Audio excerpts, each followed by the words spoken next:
First change oil natin kay Sniper 155R natin at ang gagamitin natin itong ating Shell Advanced Long Ride. Ginamit ko na din ito dati sa aking Sniper 150 na version 2 and I have good feedback naman about this oil na from Shell. So gamitin ko din ito ngayon sa aking Sniper 155R. 1 liter na yan tapos polysynthetic na yan ha. 700 kilometers pala na takbo. Eh maganda pa naman yung langis niya. Kaya lang kailangan ko na siyang palitan ano. Actually dapat first 500 kilometers nga yun eh.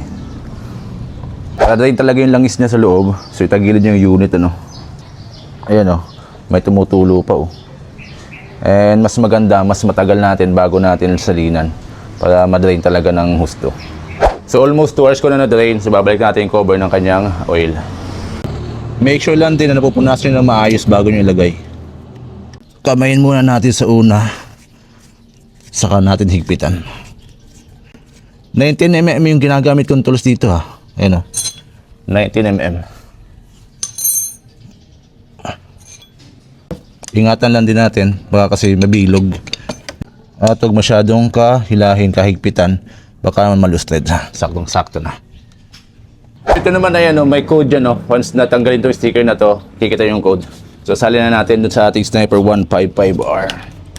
Dahil wala ako yung budo, nag-improvise muna tayo ah. Ayan o. Pero make sure lang na hindi siya matapon, hindi masayang.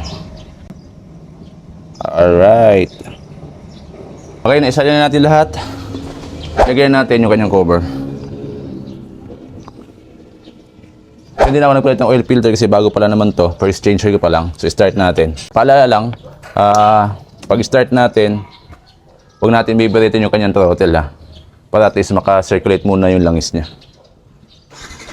Ganyan lang.